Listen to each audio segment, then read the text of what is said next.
तो मार्केट जहाँ तक निफ्टी बैंक निफ्टी की बात करें, ओवरऑल मार्केट ब्रेथ मेरे को ओके लग रहा है। हालांकि अभी पिछले 10 मिनट के अंदर कुछ sharp selling particularly bank Nifty में देखने को मिली है, लेकिन मुझे लगता है कि शायद ये एक्सपायरी के दबाव की वजह से है।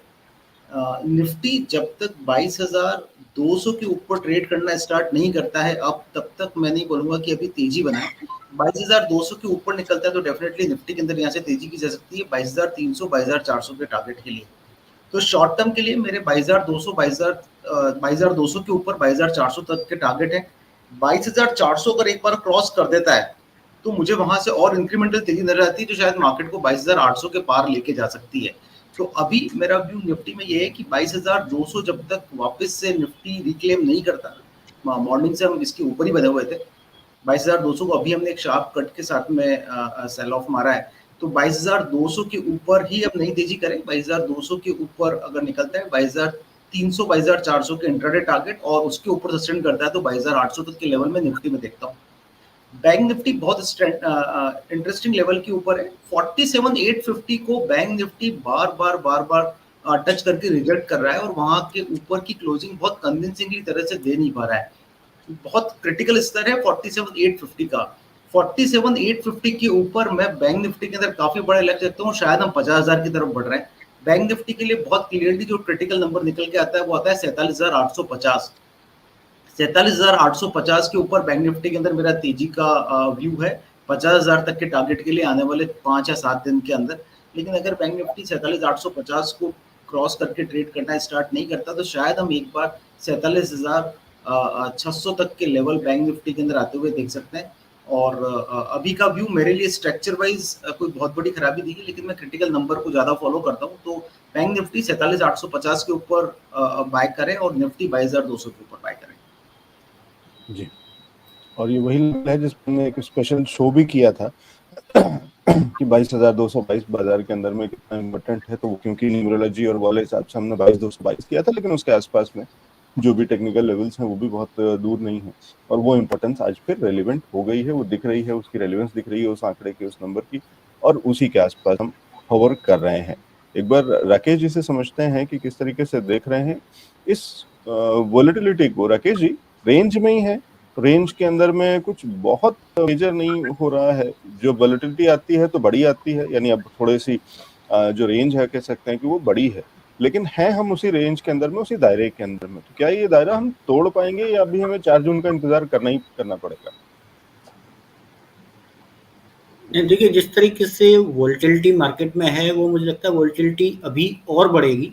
अभी हमारा जो इंडिया विक्स है वो 20.5 के आई थिंक आसपास है और लास्ट टाइम 2022 में ये 22 के आसपास तक गया था। तो मुझे लगता है 22 के आसपास तक वोलेटिलिटी इंडेक्स विक्स जो है वो जाना चाहिए। तो विक्स 22 के आसपास जब जाएगा तो वोलेटिलिटी अगर ज़्यादा बढ़ेगी तो इसका मतलब ये है कि कहीं ना कहीं मार्केट को मैं एक कहीं ना कहीं एक ड्रॉ डाउन देख रहा हूँ, मार्केट में एक फॉल देख रहा हूँ। और मुझे लगता है कि कहीं ना कहीं निफ्टी में, अगर निफ्टी की बात करें, ओवरऑल मार्केट की बात करें, लगता है कि सेल ऑन राइज की स्ट्रेटजी इस समय पे होनी चाहिए। लेकिन जो इन्वेस्टर है उनके लिए बिल्कुल बहुत मौके रहेंगे ये अगले 15 दिन में, और कहीं भी कोई भी डिप आए तो बिल्कुल लॉन्ग टर्म के लिए उनको बाई करने का मौका मिलेगा। बात करूंगा अगर निफ्टी की, तो निफ्टी में देखिए जब से इलेक्शन अनाउंस हुए हैं लगभग मार्च के बाद से, तो निफ्टी ने मार्च के महीने में 21,710 के आसपास का लो बनाया था। अगेन अप्रैल में फिर एक हाई बनाया 22,775 के आसपास, और फिर एक लो बनाया 21,770 के आसपास, अगेन फिर एक हाई बनाया। तो हम एक कंसोलिडेशन जोन में हैं जिसे हम कह सकते हैं, और अभी मुझे लगता है कि अभी ये कंसोलिडेशन जोन कंटिन्यू रहेगा। अभी मंडे को भी हमने 21,821 के आसपास का लो बनाया, तो अभी हम थोड़ा ऊपर जा रहे हैं। तो अभी मुझे लगता है कि 22,250 से 22,300 बहुत मेजर रेजिस्टेंस निफ्टी जो है फेस करेगा, जहां से कि सेल ऑफ आने की बिल्कुल मुझे लगता है कि पूरे चांसेस हैं 22,250 से 300 के रेंज में।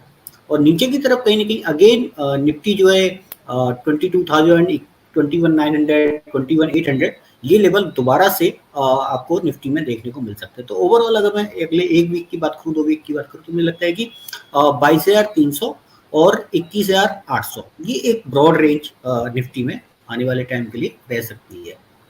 सेम वे बैंक निफ्टी की अगर बात करें तो यहाँ भी कहीं ना कहीं बैंक निफ्टी ने भी अभी पीछे रिसेंटली हमारा जो लो बनाया वो 46,986 के आसपास का बनाया और अभी थोड़ा रिकवर कर रहा है 47,700 के आसपास। तो बैंक निफ्टी में कहीं ना कहीं 48,000 का जो लेवल है वो बहुत डिसिसिव लेवल है, बहुत क्रूशियल लेवल है। मुझे लगता है वहाँ पे बहुत बड़ा रेजिस्टेंस बैंक निफ्टी फेस कर सकता है 48,000 के आसपास। तो 48,000 एक बड़ा रेजिस्टेंस रहेगा आने वाले टाइम में, और नीचे की तरफ कहीं ना कहीं हमें लगता है कि 47,000 या 46,800 ये एक ऐसा लेवल रहेगा जो कि एक रेंज जैसे हम कह सकते हैं रहेगी आने वाले अगले 1 से 2 हफ्ते के लिए। तो इसी रेंज में रहना चाहिए। कोई बहुत बड़े कोई रेंज का ब्रेकआउट हमें दोनों साइड में किसी भी साइड में हमें बहुत ज़्यादा लगता नहीं है, बट हाँ वोलेटिलिटी की वजह से आपको मार्केट में फ्लक्चुएशंस बहुत देखने को मिलेंगे। जी ठीक है। और एक कंक्लूडिंग सवाल दोनों एनालिस्ट से ले रहा हूँ इस ओवरव्यू के लिए कि क्या ये फिलहाल हम रेजिस्टेंस को तोड़ पाना मुश्किल दिख रहा है, लेकिन अच्छी बात यह है कि सपोर्ट को जो है हम रिस्पेक्ट दे रहे हैं सपोर्ट लेवल को, और क्या अभी भी शॉर्ट टर्म में कह लें या उस तरीके से तो ये ट्रेडर्स मार्केट है और इन्वेस्टर्स के लिए होल्ड मतलब वेट करना चाहिए, या लोअर लेवल्स के आसपास या सपोर्ट लेवल्स के आसपास जब आता है मार्केट तो हमें बाइंग शुरू कर देनी चाहिए या उसके बाद भी हमें रुके रहना चाहिए? राकेश जी। तो देखिए जहां तक ट्रेडर की बात है, ट्रेडर के लिए तो एक रेंज रहेगी, तो वो रेंज के हिसाब से जब भी नीचे आए तो वहां पे जरूर बाइंग की जा सकती है। ऊपर की तरफ जो हमने रेंज बताई है वहां पे बिल्कुल सेल करके चले, बट ओवरऑल जो बायस है ट्रेडर के लिए वो कहीं ना कहीं निगेटिव है, सेल साइड ही है। लेकिन अगर इन्वेस्टर की बात करें तो कोई भी डिप मिले तो बिल्कुल एक बढ़िया इन्वेस्टमेंट अपॉर्चुनिटी रहेगी। कोई भी डिप मिले, अभी पूरा पैसा भले ही ना डालें, 30% अभी डाल दें, 30% नेक्स्ट वीक में डाल दें, 30% उसके नेक्स्ट वीक में डाल दें, इस तरीके से आप अपना पोर्टफोलियो डाल सकते हैं। बट कोई भी डिप मिले तो इन्वेस्टमेंट के लिए बिल्कुल अपॉर्चुनिटीज रहेंगी। ठीक है। संदीप सर कितना अग्री कर रहे हैं, और क्या ये इन्वेस्टर्स को अभी डिप्स में यानी इन सपोर्ट लेवल्स के आसपास में क्या एंट्री करनी चाहिए, नई बाइंग करनी चाहिए, या और इंतजार कर लेना चाहिए जब तक ये तूफान जो है वो सेटल नहीं हो जाता है?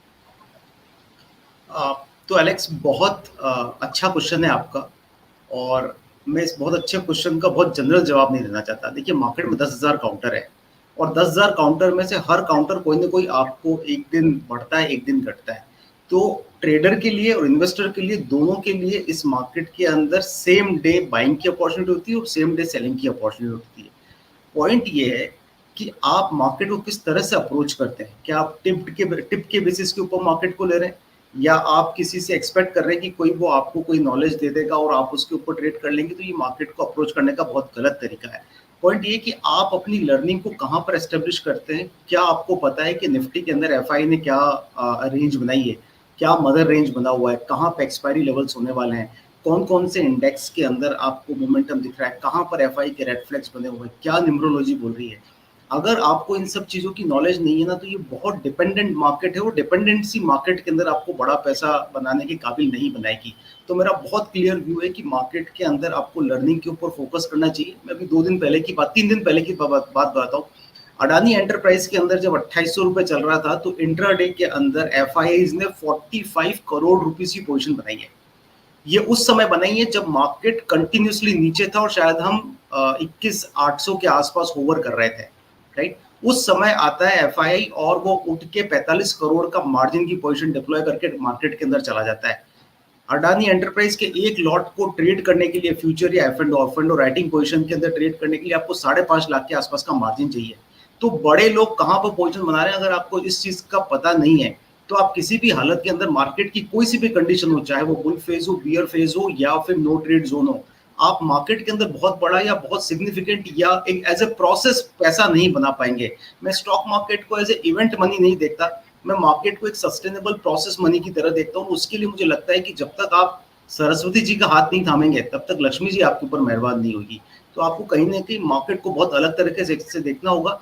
ये बहुत जनरल आंसर है कि इन्वेस्टर के लिए तो मार्केट के दरवाजा हमेशा खुले हुए हैं, और ट्रेडर के लिए मार्केट के दरवाजे अभी नीचे ही लग रहे हैं। तो नीचे भी ट्रेड तो बनता है, वो ट्रेडर है तो इसका मतलब वो बियर जोन में भी ट्रेड कर सकता है। तो मुझे लगता है मार्केट के अंदर ये बहुत इंपॉर्टेंट क्वेश्चन है, लेकिन इसके जवाब बहुत तीखे हैं। तो मैं थोड़ा सा लर्निंग के ऊपर फोकस करता हूँ। मेरे जितने भी क्लाइंट्स हैं या जितने भी मेरा एजुकेशन वगैरह का मूव है, हमारा बहुत क्लियर स्टांस है कि जब तक मार्केट के अंदर अब जिस तरह की वॉलेटिलिटी और जिस तरह का मार्केट पार्टिसिपेशन मार्केट में है, जहां पे हम हर दिन कोई ना कोई एक्सपायरी देखते हैं, ये वॉलेटिलिटी के screens. ठीक है, तो ये और ज़्यादा इम्पोर्टेंस इस समय आ जाती है लर्निंग की। सिखाई पढ़ाई अगर आप नहीं करेंगे तो वो बहुत इंटरेस्टिंग चीज़ संदीप जी ने कही है कि सरस्वती जी का अगर आप आह्वान नहीं करेंगे तो लक्ष्मी जी तो नहीं आ रही हैं इस समय, और बिना शिक्षा के, बिना पढ़ाई के, क्योंकि ये वो बाजार है जहाँ पे अब आपको बहुत सारा ज्ञान, बहुत सारी जानकारी, बहुत सारा गाइडेंस चाहिए होता है। और ये जो इससे पहले या उस तरीके के बहुत सारे समय होते हैं जो बाजार के अंदर में जिसको कहा जाता है कि गधा और घोड़ा सब दौड़ रहे होते हैं, तो ये वो वाला समय नहीं है जहाँ पे आप आंख बंद करके कुछ खरीदेंगे और आप मुनाफे में आ जाएंगे, क्योंकि वो भी समय आता है और रहा है, और वो दौर कई बार रहता है, लेकिन फिलहाल नहीं है। फिलहाल तो आपको समझदारी से काम लेना पड़ेगा, गाइडेंस की जरूरत होगी, और उसी गाइडेंस के लिए हमारे साथ यहाँ एक्सपर्ट्स जुड़ते हैं जो आपको वो गाइडेंस देते हैं, सिखाते बताते हैं कि बाजार में क्या करना है क्या नहीं। बहुत सारे सवाल, बहुत सारे दर्शक हमारे साथ में जुड़ गए हैं। स्वागत है सभी दर्शकों का।